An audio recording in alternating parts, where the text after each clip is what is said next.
चलो स्टार्ट करें बेटा।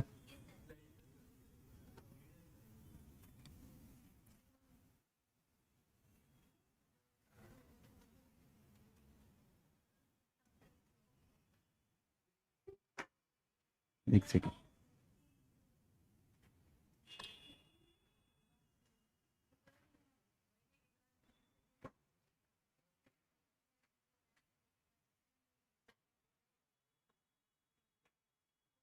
स्टार्ट करते हैं भाई। एक सेकंड।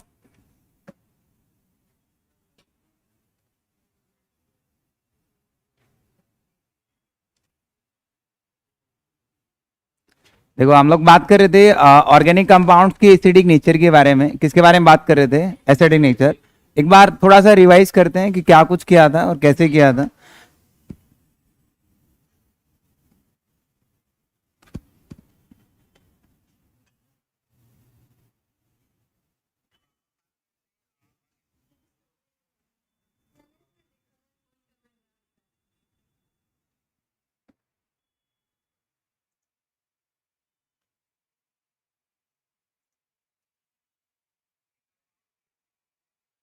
चलो एसिडिक नेचर हम लोग कैसे निकालते हैं किसी भी कंपाउंड की, और किस तरीके से आपको देखना है, एक बार जल्दी जल्दी से रिवाइज करते हैं।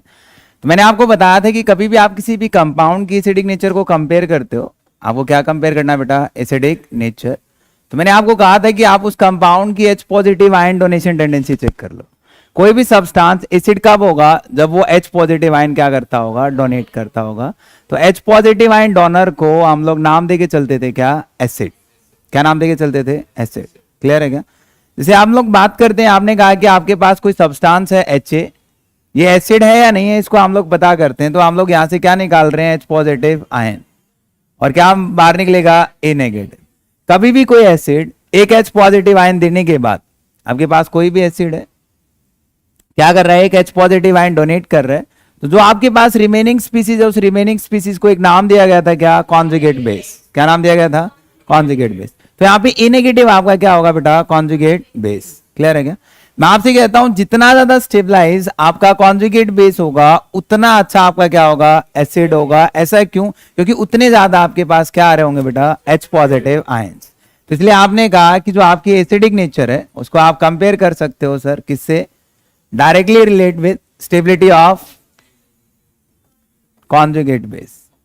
आपका कॉन्जुगेट बेस जितना ज्यादा स्टेबलाइज करेगा, उतना ज्यादा क्या होगा आपका? Acidic nature. क्लियर है क्या? और ये जो स्टेबिलिटी हम लोग चेक करते हैं, मैंने आपको बताया था इनवर्सली प्रोपोर्शनल है व्हाट? Quantity of charge. कि हम लोगों को क्वांटिटी चेक करनी है चार्ज की, चाहे आपको पॉजिटिव चार्ज है या फिर आपका नेगेटिव चार्ज है। बट यहाँ पे कॉन्जुगेट बेस में आपके पास क्या आ रहा है? Negative charge. क्लियर है क्या? तो यहाँ पे हम लोग कंपेयर करते हैं। आपने एक एग्जाम्पल पढ़ा था कि सर अपने पास अल्कोहल है, ये आपके पास क्या है? यहाँ पे अल्कोहल, और यहाँ पे हम लोग लेके चल रहे हैं कि आपके पास क्या है? Phenol. One is alcohol, another one is phenol. और मैं आपसे पूछता हूं कि out of alcohol and phenol which one is more acidic and why?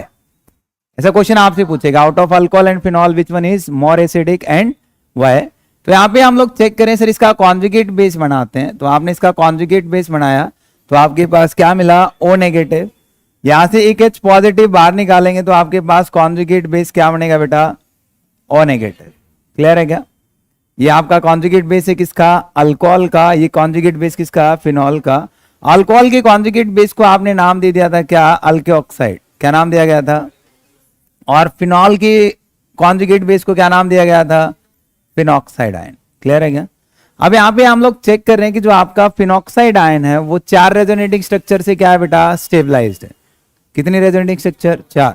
तो यहाँ पे हम लोग कह रहे हैं कि आपके पास 4 रेजोनेटिंग स्ट्रक्चर हैं, और क्या है? वो रेजोनेंस स्टेबलाइज्ड है। यहाँ कोई रेजोनेंस है ही नहीं। अब negative charge stabilised by resonance, more stable या लेस स्टेबल? इसलिए हम लोग कहते हैं आपका फिनॉक्साइड आयन ज्यादा स्टेबल है, तो फिनॉल मोर एसिडिक होगा या लेस एसिडिक होगा? तो इसलिए आपने कहा कि फिनॉल आपका मोर एसिडिक है। किसके कंपैरिजन में बेटा?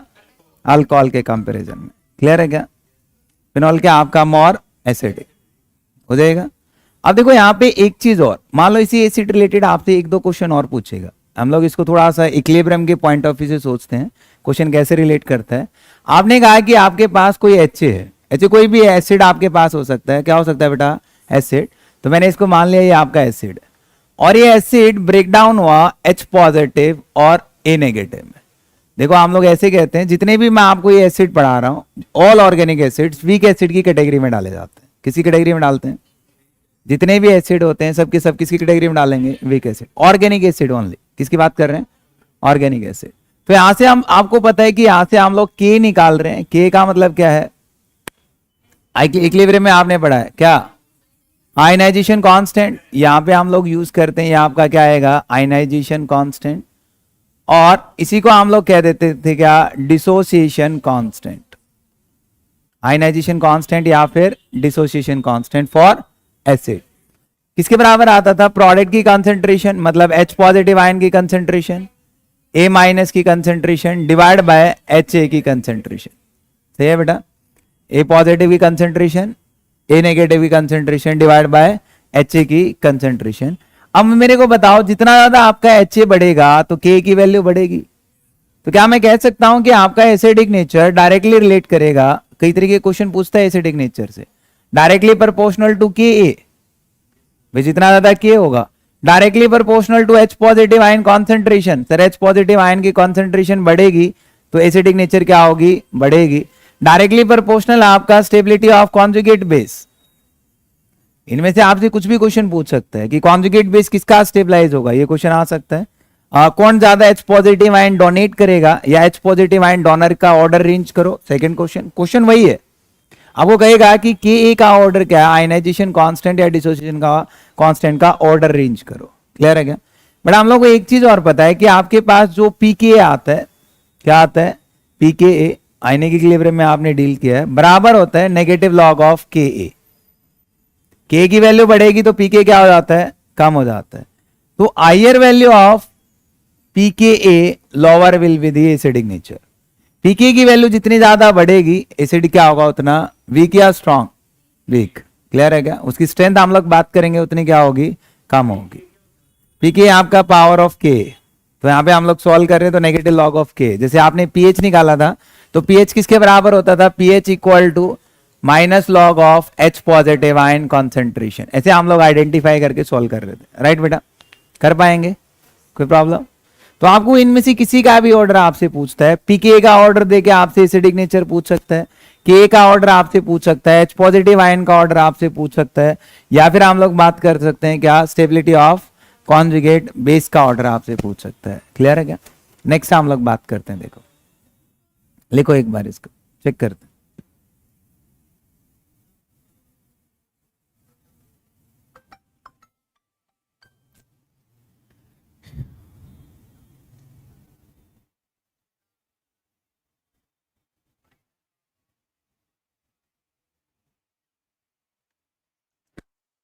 कह रहे बेटा आसान है, ज्यादा कॉम्प्लिकेटेड नहीं है। थोड़ा सा आप साथ साथ सोच पाओगे तो आप उसको सीख पाओगे कि क्या हो रहा है, कैसे हो रहा है और क्यों हो रहा है। हर चीज का आंसर उस तरीके से सोचो। क्लियर है? आगे बढ़े, जल्दी लिखो, कुछ चीजें साथ साथ नोट डाउन करो।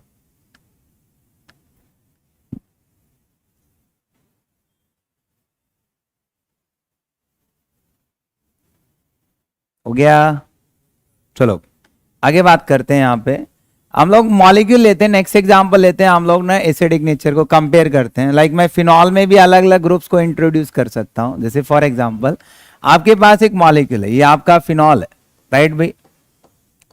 और इस फिनॉल के साथ ऑर्थो पैरा मेटा, आपको पता है 3 पोजीशन मैंने आपको बताई थी।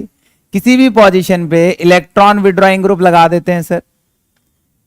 ऐसे मैं आपसे कहता हूं किसी भी पोजीशन पे आप इलेक्ट्रॉन डोनेटिंग ग्रुप लगा दो। 3 केस हम लोग लेके चल रहे हैं। फर्स्ट मॉलिक्यूल है, फिर अपने पास सेकंड मॉलिक्यूल है, आपके पास थर्ड मॉलिक्यूल है। 3 मॉलिक्यूल हम लोग लेके चल रहे हैं, और इन तीनों मॉलिक्यूल में से ज्यादा एसिडिक कौन सा होगा और क्यों होगा वो हम लोगों को समझना है। क्लियर है? तो हम लोग इसका कॉन्जुगेट बेस बनाते हैं। क्या बनाते हैं बेटा? Conjugate base. तो आपको पता है कि जो इसका कॉन्जुगेट बेस बनेगा वो इस तरीके से O माइनस, यहाँ पे जो इसका कॉन्जुगेट बेस बनेगा वो कॉन्जुगेट बेस क्या बनेगा इसका? O minus electron withdrawing group, कुछ भी हो सकते हैं माइनस R वाले। यहाँ पे काउंट करते हैं कि यहाँ पे इसका जो कॉन्जुगेट बेस बनेगा O minus electron donating group. समझ आ रहा है क्या? अब आपको ये पता है कि इलेक्ट्रॉन डोनेटिंग का काम क्या होता है, खींचने का या देने का? तो इसका मतलब electron donating group benzene ring को क्या करेगा, इलेक्ट्रॉन देगा। इलेक्ट्रॉन देगा तो नेगेटिव चार्ज को बढ़ाएगा। इलेक्ट्रॉन विड्रॉइंग क्या करेगा, इलेक्ट्रॉन लेगा तो नेगेटिव चार्ज को घटाएगा। यहां कोई ऐसा लेने देने वाला है ही नहीं, समझ आ रहा है बेटा। तो इसका मतलब electron withdrawing group negative charge की क्वांटिटी को क्या कर रहा है, कम कर रहा है। ज्यादा या कम, ज्यादा। नेगेटिव चार्ज की क्वांटिटी कम होगी तो स्टेबिलिटी क्या होगी, ज्यादा। भाई नेगेटिव चार्ज जितना कम, आपने पढ़ा है कि stability inversely proportional to quantity of charge ना, तो चार्ज की क्वांटिटी कम तो स्टेबिलिटी ज्यादा। तो सबसे ज्यादा स्टेबल कौन सा, सेकंड, फिर क्या आएगा, फर्स्ट, फिर क्या आएगा, थर्ड। तो ऐसे आपको सोचना है, पहले इलेक्ट्रॉन विड्रॉइंग, फिर न्यूट्रल, फिर इलेक्ट्रॉन डोनेटिंग, ये आपके माइंड में चलना चाहिए। अब यहाँ पे जो आप बात करते हो, जो आपके पास इलेक्ट्रॉन विड्रॉइंग ग्रुप्स हैं, वो आप चेक करोगे आपके -R -I इफेक्ट के होंगे। मैंने कहा था कोई भी फंक्शनल ग्रुप जो बेंजीन रिंग के साथ जुड़ा है और जिसके पास डबल एंड ट्रिपल बॉन्डेड है, तो वो क्या शो करेगा आपका, -R। ऑल फंक्शनल ग्रुप्स हो -I इफेक्ट। ध्यान रखना, जितने भी फंक्शनल ग्रुप है मैंने आपको सिखाया, सारे के सारे क्या शो करेंगे, -I। बट उनमें से भी वो फंक्शनल ग्रुप जो डबल एंड ट्रिपल बॉन्ड रखते हैं, वो फंक्शनल ग्रुप जो क्या रखते हैं, double and triple bond, benzene ring के साथ अटैच हैं, तो वो क्या शो करेंगे, -R। जैसे आपने पढ़ा था आपके पास NO2 आ जाता है, आपने कहा आपके पास एल्डिहाइड आ जाता है, आपके पास कीटोन आ जाता है, कार्बोक्सिलिक एसिड आ जाता है। ये फंक्शनल ग्रुप क्या करेंगे, बेंजीन से इलेक्ट्रॉन लेंगे या देंगे, लेंगे। क्लियर है क्या। इलेक्ट्रॉन डोनेटिंग की हम लोग बात करें, इलेक्ट्रॉन देगा तो +R I पर और +I। जो ज्यादा देगा वो पहले आएगा या जो कम देगा वो पहले आएगा। भाई जिसने ज्यादा दिया तो ज्यादा वाले ने ज्यादा क्वांटिटी ऑफ चार्ज को नहीं बढ़ाया क्या।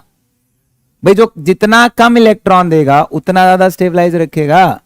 हम लोगों को क्या करना है, जितना कम नेगेटिव चार्ज उतना ज्यादा स्टेबल। भाई इसने नेगेटिव चार्ज को बढ़ा रहा है, ये क्या कर रहा है, नेगेटिव चार्ज को बढ़ा रहा है। अब बढ़ाने वाले जितने कम होंगे स्टेबिलिटी क्या होगी उतनी। तो इसमें भी आपको देखना पड़ेगा, पहले +I क्या करेगा, कम देगा, I पर और ज्यादा देगा, रेजोनेंस और ज्यादा देगा। भाई वो हम लोगों को थोड़ा सा ध्यान रखना पड़ेगा।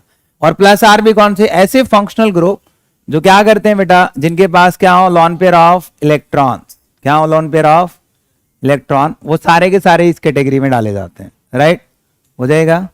और यहाँ पे हम लोग उनको चेक करते हैं, आपके पास जैसे फ्लोरीन, क्लोरीन, ब्रोमीन, आयोडीन, आपके पास OH, आपके पास NH2, इस तरीके के ग्रुप आपके पास मिलेंगे।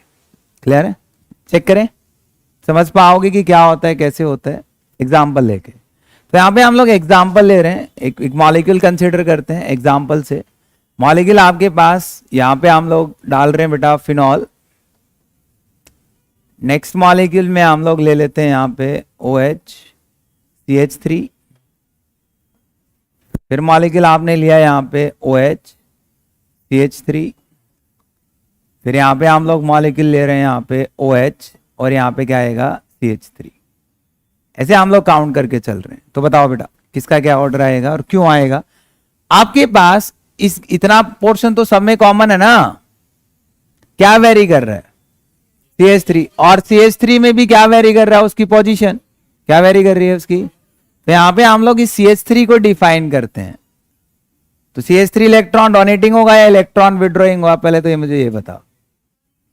क्या CH3 ग्रुप बेंजीन रिंग को हाइपर कॉन्जुगेशन से इलेक्ट्रॉन प्रोवाइड कर रहा होगा क्या, इतना सा मुझे बताओ, बाकी चीजें बाद में सोचेंगे। इतना सा आपको देखना आ गया, आपका क्वेश्चन खत्म हो गया। मैंने कहा क्या CH3 ग्रुप बेंजीन रिंग को हाइपर कॉन्जुगेशन से इलेक्ट्रॉन दे रहा होगा क्या। कैसे, मैं आपसे ये पूछना चाहता हूं भाई कि आपके पास ऐसी कंडीशन है, चलो ये CH3 OH कहीं भी अटैच हो सकता है, ये सिचुएशन है या नहीं है। सर अपने पास sigma electron of CH bond होने चाहिए और क्या होना चाहिए, डबल बॉन्ड होना चाहिए। सर डबल बॉन्ड कार्बन के साथ, किसके साथ, डबल बॉन्ड कार्बन के साथ यदि आपके पास कार्बन अटैच्ड है और उसके पास जितने हाइड्रोजन है उतने क्या होते थे, हाइपर। तो यहां पे कितने हाइपर हैं, 3। तो यहां पे हम लोग काउंट करेंगे, हाइपर मिल रहा है। तो आपका जो CH3 मॉलिक्यूल है वो क्या क्या शो कर सकता है वो हम लोग चेक कर रहे हैं। सर CH3 एक तो हाइपर देगा, क्या देगा, दे रहा है। सेकंड क्या दे सकता है, प्लस आई या माइनस आई? भाई जितने अल्काइल ग्रुप हैं ऑल अल्काइल ग्रुप्स हो प्लस आई इफेक्ट। तो यहां पे हम लोग कहते हैं कि CH3 आपका शो करेगा क्या, प्लस आई इफेक्ट। समझे क्या, क्या शो करेगा, प्लस आई इफेक्ट हो जाएगा। कोई प्रॉब्लम? अब ये दोनों ग्रुप क्या है, इलेक्ट्रॉन डोनेटिंग है इलेक्ट्रॉन विड्रॉइंग? तो इसका मतलब इलेक्ट्रॉन डोनेटिंग पहले आता है या बाद में? इतना पोर्शन तो मेरा सोल हो गया इतनी सी चीज सोचने पे। तो अपने पास ऐसे चार ग्रुप है। तो मैं आपको कहता हूं कि सबसे पहले तो अपना ज्यादा एसिडिक फर्स्ट होगा। कौन होगा, फर्स्ट। 1 बाय 1 डिफाइन करते हैं। यहां पे आप चेक करो, इसका प्लस आई इफेक्ट ज्यादा मिलेगा। अरे भाई पास में है, क्या मिलेगा आपको, ज्यादा। तो यहां पे हम लोग कहते हैं इस पोजीशन पे आपको प्लस आई भी मिलेगा और आई पर भी मिलेगा। इस पोजीशन पे मेटा पोजीशन, ये आपका ऑर्थो है, ये आपका मेटा है, ये आपका पैरा है, पढ़ा चुका हूं। 1-2 पोजीशन को क्या कहते हैं, ऑर्थो। 1-3 पोजीशन को क्या कहते हैं, मेटा। और 1-4 पोजीशन को क्या कहते हैं, पैरा। तो यहाँ पे हम लोग पैरा पे भी काउंट करते हैं। तो पैरा पे आपको प्लस आई मिलेगा और क्या मिलेगा, हाइपर। बट यहाँ पे हम लोग बात करते हैं एट मेटा पोजीशन। ध्यान रखना किस पे, एट मेटा पोजीशन। मैं बताऊंगा इस क्वेश्चन के बाद। ना तो आपको हाइपर मिलता है, ना आपको प्लस आर, ना आपको माइनस आर मिलता है। किस पे, मेटा पोजीशन। ऐसा क्यों होता है वो अभी हम लोग एक्सप्लेन करेंगे नेक्स्ट स्लाइड में। क्लियर है क्या? तो यहां पे आप लोग चेक करो, तो यहां पे सिर्फ आपको क्या मिलेगा, ओनली प्लस आई इफेक्ट। क्या मिलेगा? अब मुझे एक चीज बताओ, प्लस आई और हाइपर में से ज्यादा इलेक्ट्रॉन कौन सा देता है, हाइपर। तो हाइपर वाले को पहले रखूंगा या प्लस वाई वाले को पहले रखूंगा? आपको पता है कि ज्यादा इलेक्ट्रॉन प्रोवाइड करने वाला इफेक्ट है आपका हाइपर कॉन्जुगेशन। कम इलेक्ट्रॉन प्रोवाइड करने वाला कौन सा इफेक्ट है, इंडक्टिव इफेक्ट। तो हम लोग इंडक्टिव को प्रायोरिटी देंगे। तो आपने कहा कि फर्स्ट के बाद क्या आएगा, थर्ड। वाई थर्ड, इंडक्टिव है, सही है बेटा।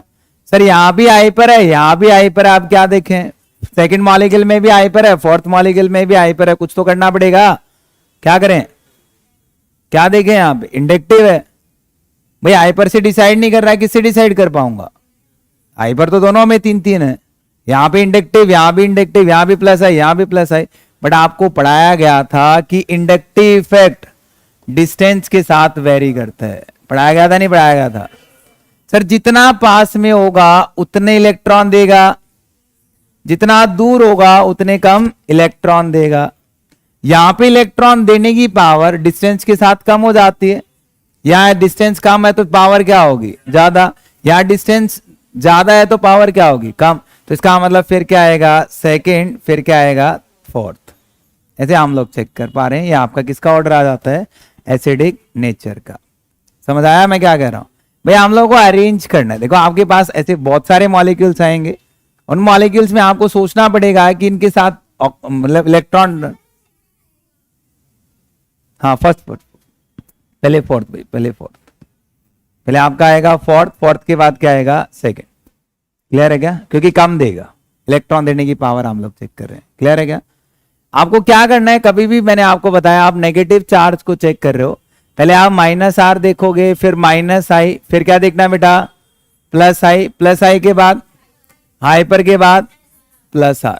सिक्वेंसिंग का ध्यान रखना, क्योंकि आपके इलेक्ट्रॉन डोनेटिंग है, ये आपके स्ट्रॉन्ग विड्रॉइंग पहले, वीक डोनेटिंग बाद में। तभी तो नेगेटिव चार्ज ज्यादा स्टेबलाइज कर पाएगा, नहीं तो क्वांटिटी ऑफ चार्ज बढ़ेगी और डिस्टेबलाइज हो जाएगा। अब देखो हम लोग बात करते हैं कि मैं मेटा पे इफेक्ट क्यों काउंट नहीं कर रहा। किस पे, मेटा।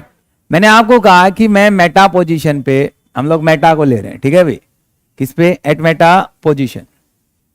तो हम लोग डील कर रहे हैं कि एट मेटा पोजीशन ना तो मैं हाइपर कॉन्जुगेशन को काउंट कर रहा, किसको काउंट कर रहा बेटा, हाइपर, और ना ही मैं रेजोनेंस को काउंट कर रहा हूं। यहां पे रेजोनेंस मींस ना तो प्लस आर और ना माइनस आर। ऐसा क्यों? आप कोई भी मॉलिक्यूल लो, चलो मैं मॉलिक्यूल लेता हूं, आपने फिनॉल लिया था, फिनॉल की रेजोनेटिंग स्ट्रक्चर बना सकते हो, बनाओ। तो negative lone pair single double alternate है, तो lone pair shift toward single bond, lone pair को सिंगल बॉन्ड की तरफ शिफ्ट कराएंगे। तो डबल बॉन्ड कहाँ शिफ्ट करता था बेटा, नेक्स्ट सेट। क्या बनेगा बोलो शाबाश।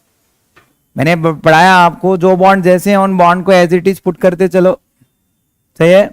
एरो के साथ मूव करते हैं। सिंगल का क्या हो गया, डबल। ओ एच यहाँ क्या आ जाएगा, पॉजिटिव, और यहाँ क्या आ जाएगा, नेगेटिव। रेशिया नो।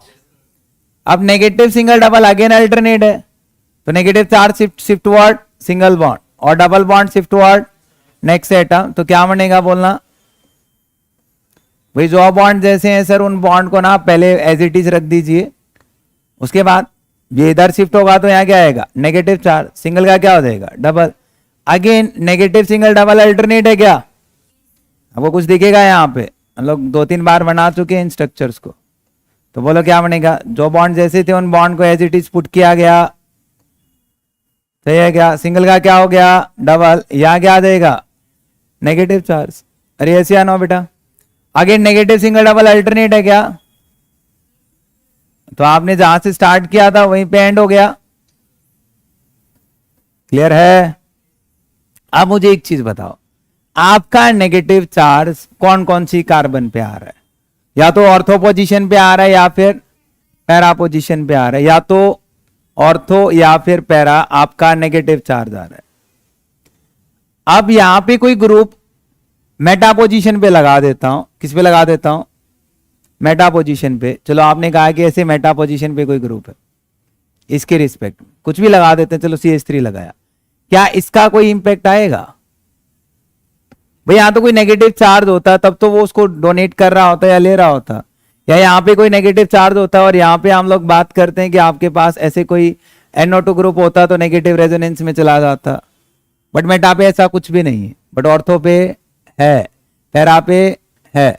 आप ऑर्थो पैरा देखो, यदि मैं मान लो इसके साथ एक चीज समझो, आप रेजोनेटिंग स्ट्रक्चर ये ले लेते हैं ऑर्थो वाले, ऑर्थो पे नेगेटिव चार्ज है, इस नेगेटिव चार्ज के साथ यहां ऑर्थो पोजीशन पे कोई इलेक्ट्रॉन विड्रॉइंग ग्रुप लगाते हैं, मतलब जो -R शो करता हो, क्या रेजोनेंस स्टेबलाइज है क्या, तो negative charge stabilise by resonance when electron withdrawing group कहां रखते हैं हम लोग, ऑर्थो एंड पैरा। मेटा पे नेगेटिव चार्ज आया ही नहीं सर, मेटा पे पॉजिटिव चार्ज नहीं आएगा, मेटा पे तो वहां पे ना तो पॉजिटिव चार्ज और नेगेटिव चार्ज को स्टेबलाइज कर पाएंगे रेजोनेंस से, तो इसलिए इन इफेक्ट्स का, इन ग्रुप का मेटा पोजीशन पे कोई भी इफेक्ट नहीं आता। क्लियर है क्या, वो हम लोग एज इट इज कंसिडर करके चलते हैं, समझ आया। तो हम लोग ध्यान रखेंगे कि मेटा पोजीशन पे कोई भी इफेक्ट आपको देखने को नहीं मिलेगा, किसका, हाइपर का और ना रेजोनेंस। सिर्फ क्या देखने को मिलेगा वहां पे, इंडक्टिव इफेक्ट। एग्जांपल लेते हैं, आगे बढ़े, चलो एग्जांपल कंसीडर कर लेते हैं। एक नेक्स्ट एग्जांपल है, इस बार गलती नहीं भी, खुद से ट्राई करना है, साथ साथ नोट डाउन करो। ये आपके पास मॉलिक्यूल है, ये मैंने फिनॉल लिया, ऑर्थो पे NO2 है, तो इसको हम लोग ऐसे लिखते हैं, ऑर्थो नाइट्रो फिनॉल, कंफ्यूज मत करना। O का मतलब है ऑर्थो, ऑर्थो पोजीशन पे क्या है, NO2 ग्रुप। फिर हम लोग बात करते हैं, आपके पास यहाँ पे आएगा OH, और यहाँ पे क्या लिखते हैं, NO2, इसको हम लोग बोलते हैं मेटा नाइट्रोफिनॉल। फिर हम लोग बात कर रहे हैं, आपके पास यहाँ पे आएगा OH, और यहाँ पे हम लोग बात कर रहे हैं NO2, इसको बोलते हैं पैरा नाइट्रोफिनॉल। और एक आपके पास लास्ट मॉलिक्यूल आता है जिसको हम लोग कहते हैं क्या, फिनॉल। और हम लोग इन तीनों चारों कंपाउंड की एसिडिक नेचर का ऑर्डर रेंज करना है, इसको मैं फर्स्ट मॉलिक्यूल मान लेता हूं, ये सेकंड आपके पास है, थर्ड आपके पास है, और फोर्थ आपके पास है। चलो बताइए क्या आएगा। पहले मुझे NO2 को डिफाइन करना पड़ेगा, उसके बाद हम लोग फाइनल आंसर कर सकते हैं कि फोर्थ फर्स्ट जो भी फर्स्ट आएगा। तो पहले आप चेक करो कि NO2 is an electron donating और इज एन इलेक्ट्रॉन विड्रॉइंग। पहले तो आप ऐसे सोचोगे, पहले मैंने कहा कि मैं NO2 को डिफाइन करता हूं सर, किसको डिफाइन करता हूं, NO2 क्या शो करता है, -R, क्या शो करेगा, -R, और क्या शो करेगा, -I। आई पर तो नहीं होते, आई पर में CH3 चाहिए, यहां पे क्या मिलेगा, या तो -R या फिर -I। क्या होते हैं, इलेक्ट्रॉन डोनेटिंग और इलेक्ट्रॉन विड्रॉइंग। इतना डिसाइड करते एक ऑप्शन डिसाइड हो जाएगा, तो सबसे लास्ट में क्या आएगा? फोर्थ। अरे फोर्थ तो सबसे लास्ट में गया, क्योंकि वहां तो कोई खींचने वाला है ही नहीं। आपको ये पता है कि खींचने वाला नेगेटिव चार्ज को ज्यादा स्टेबलाइज करता है, तो खींचने वाला फर्स्ट 3 में है, लास्ट में है ही नहीं।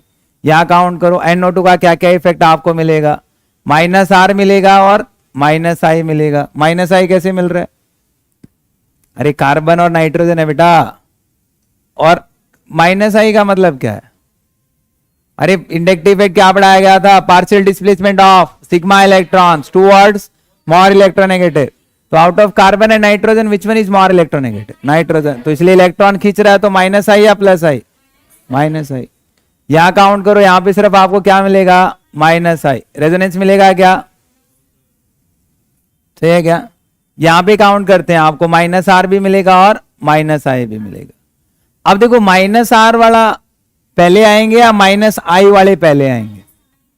भाई जोन से मॉलिक्यूल -R शो करते हैं उनको क्या रखेंगे? पहले। आपका फर्स्ट शो करता है सर, और आपका थर्ड शो करता है। तो फर्स्ट और थर्ड में भी पहले कौन? रेजोनेंस से डिसाइड नहीं कर पाया, किसे डिसाइड कर पाऊंगा? इंडक्टिव। तो इसका इंडक्टिव इफेक्ट ज्यादा होगा, तो फिर क्या आएगा? फर्स्ट सबसे पहले, फिर उसके बाद थर्ड, थर्ड के बाद सेकंड। क्वेश्चन खत्म हो गया मेरे हिसाब से, तो क्वेश्चन खत्म हो गया। बड़े ऑर्डर ऐसा नहीं है, इन दोनों में चेंज आ जाता है। मैं आपको बताता हूं, आपका आएगा पहले थर्ड, फिर आएगा फर्स्ट, फिर आएगा सेकंड, फिर आएगा फोर्थ। जो आपने सोचा है उसके अकॉर्डिंग अपना ऑर्डर फर्स्ट सही है, ये ऑर्डर सही होना चाहिए था, बट ऐसा चेंज क्यों आया वो मैं थोड़ा सा बता देता हूं। जो आपके पास ऑर्थोनाइट्रोफिनॉल है, मैं उसको थोड़ा सा ओपन करता हूं, हम लोग कुछ सीख पाएंगे। और H का बॉन्ड बन जाता है, क्या हाइड्रोजन निकलना आसान हो जाएगा क्या? भाई आप एसिडिक नेचर में कर क्या रहे थे? H positive donation. अब H पॉजिटिव डोनेशन ही नहीं होगी, होगी तो बहुत कम होगी। क्यों? क्योंकि यहां पे इंटर या इंट्रा मॉलिक्यूलर हाइड्रोजन बॉन्ड बन रहा है। क्या बन रहा है? इंट्रामोलिकुलर हाइड्रोजन बॉन्ड, और उसी की वजह से उसका एसिडिक नेचर क्या हो जाता है? कम हो जाता है, इसलिए आपका ये ऑर्डर आता है। तो यहां पे हम लोग लिखेंगे ड्यू टू हाइड्रोजन बॉन्ड। समझ आया क्या? क्लियर है बेटा? इसलिए H पॉजिटिव आयन डोनेट नहीं कर पाता। हो जाएगा, आसान सा मॉलिक्यूल है, इजी है, आगे बढ़े। उसके बाद हम लोग फिनॉल और कार्बोक्सिलिक एसिड को कंपेयर करते हैं। किसको कंपेयर करते हैं? फिनॉल और कार्बोक्सिलिक एसिड को। आगे बढ़ते हैं, चलो। एक आपके पास फिनॉल है बेटा, नेक्स्ट एग्जांपल। एक आपके पास फिनॉल है, एक आपके पास कोई कार्बोक्सिलिक एसिड है। कंपेयर करो फिनॉल और out of phenol and carboxylic acid which one is more acidic and why? ऐसा क्वेश्चन आपसे पूछेगा। मैंने कहा कि फिनॉल और कार्बोक्सिलिक एसिड में से ज्यादा एसिडिक कौन सा होगा? बनाना एक बार, बनाओ। टोटल रेजोनेटिंग स्ट्रक्चर बनाओगे तो कुछ समझ आएगा। 2 मिनट दे रहा हूं, do it fast.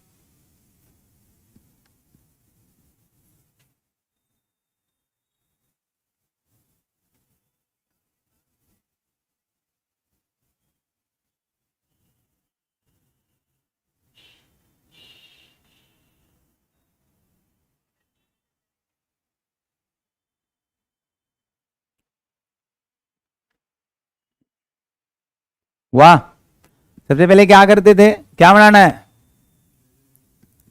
Conjugate base. सबसे पहला फर्स्ट स्टेप क्या? आपको क्या बनाना है? Conjugate base. तो इसका कॉन्जुगेट बेस क्या बना? रेजोनेटिंग स्ट्रक्चर तो बाद में जाएंगे। O negative. इसके कॉन्जुगेट बेस को क्या नाम दिया गया था? Phenoxide ion. क्या कहते हैं? Phenoxide ion. इंपॉर्टेंट है, क्वेश्चन पूछता है यहां से। यहां पे इसका कॉन्जुगेट बेस बनाते हैं तो क्या बनेगा? R C double bond O negative. सही है क्या? इसको हम लोग कहते हैं कार्बोक्सिलेट आयन। क्या कहते हैं बेटा? Carboxylate ion. तो अपने पास दो अलग अलग टाइप के आयन है, one is phenoxide ion and second one is carboxylate ion. Right भाई? तो मुझे बताओ कि out of phenoxide ion and carboxylate ion which one is more stable? ये दोनों आपके कॉन्जुगेट बेस बन रहे हैं। मैंने आपको बताया था स्टेबिलिटी ऑफ नेगेटिव चार्ज में। यहां पे यदि आप इसकी रेजोनेटिंग स्ट्रक्चर ड्रॉ करते हो, करना एक बार, नेगेटिव सिंगल डबल अल्टरनेट है, तो यहां पे आपके पास क्या बन रहा होगा, R C O negative double bond O. Clear है क्या? तो यहां पे हम लोग बात कर रहे हैं कि आपका नेगेटिव चार्ज देखो, पहले किस पे था, बाद में भी किस पे है, कितनी रेजोनेटिंग स्ट्रक्चर बन रही है, दोनों एक जैसी हैं, तो इसलिए हम लोग लिखते हैं टू इक्विवेलेंट रेजोनेटिंग स्ट्रक्चर्स। क्या मिल रही है आपको, टू इक्विवेलेंट रेजोनेटिंग स्ट्रक्चर्स। यहां पे हम लोग काउंट करते हैं, इसकी रेजोनेटिंग स्ट्रक्चर बनाते हैं बेटा, इसकी क्या बनाते हैं, रेजोनेटिंग स्ट्रक्चर बनाना। एक ही बना दूं, समझ जाओगे, बाकी आप खुद से बनाते रहना। सही है क्या? पहले आपका नेगेटिव चार्ज किस पे था, आप किस पे आ रहे हैं, कार्बन। चार रेजोनेटिंग स्ट्रक्चर बनेगी नो डाउट, अब आपके ऐसे चार रेजोनेटिंग स्ट्रक्चर बनेंगी, बट आप चारों की चारों रेजोनेटिंग स्ट्रक्चर बना रहे हो यहां पे ऐसे करके, इसमें तो डाउट नहीं है ना बेटा। रेजोनेटिंग स्ट्रक्चर तो हम लोग अच्छे से सीख चुके हैं, हो जाएगा। ऐसे करके आपके पास रेजोनेटिंग स्ट्रक्चर्स आ रही हैं। आप इन चारों रेजोनेटिंग स्ट्रक्चर को कंपेयर करो, in first four resonating structure को, चार रेजोनेटिंग स्ट्रक्चर है, कितनी है बेटा, और चारों एक जैसी हैं या नॉन इक्विवेलेंट। नॉन इक्विवेलेंट क्यों कहता हूं, कि पहले आपका ऑक्सीजन पे नेगेटिव चार्ज था, बाद में किस पे आ रहा है, तो इनको हम लोग कहते हैं for non equivalent resonating structures. क्या आ रही है, for non equivalent resonating structure. Clear है क्या? और चार नॉन इक्विवेलेंट रेजोनेटिंग स्ट्रक्चर हैं, तो इसका मतलब क्या होगा, क्यों लेस स्टेबल हुआ, पहले नेगेटिव चार्ज और मोर इलेक्ट्रोनेगेटिव एटम पे था, बाद में नेगेटिव चार्ज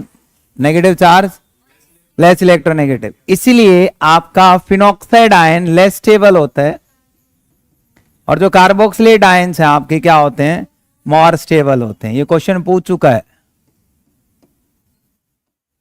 सही है क्या? और ये ज्यादा स्टेबल तो क्या होगा, मोर एसिडिक। तो कार्बोक्सिलिक एसिड जो आपके होते हैं वो फिनॉल की कंपैरिजन में अच्छे खासे क्या होते हैं, एसिड। तो कार्बोक्सिलिक एसिड मोर एसिडिक होगा than that of phenol due to two equivalent resonating structure. यहां आप ऐसे कह सकते हो, देखो इसी क्वेश्चन को ऐसे कहेगा, फिनॉक्साइड आयन चार रेजोनेटिंग स्ट्रक्चर शो करता है, कार्बोक्सिलेट आयन दो शो करता है, फिर भी कार्बोक्सिलेट आयन ज्यादा स्टेबल होता है फिनॉक्साइड से, एक्सप्लेन करो। वो इक्विवेलेंट है, वो चार नॉन इक्विवेलेंट है। क्वेश्चन तो सेम है ना, लिख पाओगे, मतलब ये तो इक्विवेलेंट है ना, बट यहां से यहां तक नॉन इक्विवेलेंट है, ऐसे नहीं लिखा जाता, सारे नॉन इक्विवेलेंट कंसीडर करते हैं। हो जाएगा बेटा, आगे बढ़ते हैं। देखो अब यहां पे थी, मैं कार्बोक्सिलिक एसिड को लेके चलता हूं। देखो एग्जांपल, किसको लेके चलते हैं बेटा, कार्बोक्सिलिक एसिड को। चलो कार्बोक्सिलिक एसिड की डिटेलिंग करते हैं। तो मैंने कहा कि आपके पास CH3 ऐसे करके आपके पास C डबल बॉन्ड O, और यहाँ पे आपके पास OH एक मॉलिक्यूल है। फिर हम लोग कंसिडर करते हैं कि CH3 CH2 C double bond OH आपके पास है। इन दोनों में से ज्यादा एसिडिक कौन सा होगा, दोनों में से ज्यादा एसिडिक कौन सा होना चाहिए, फर्स्ट वाला या सेकंड वाला, बाय फर्स्ट।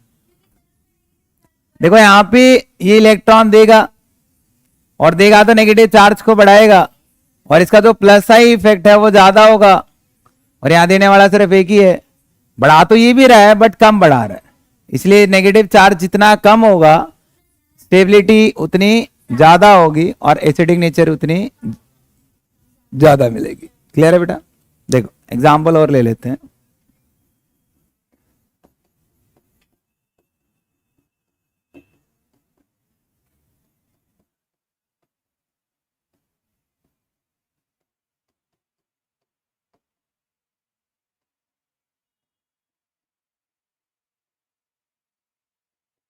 ऑर्डर अरेंज करना, ये मॉलिक्यूल आपको ऐसे लिखे मिलेंगे पेपर में, कहीं कंफ्यूज हो जाओ, ओपन करना आना चाहिए।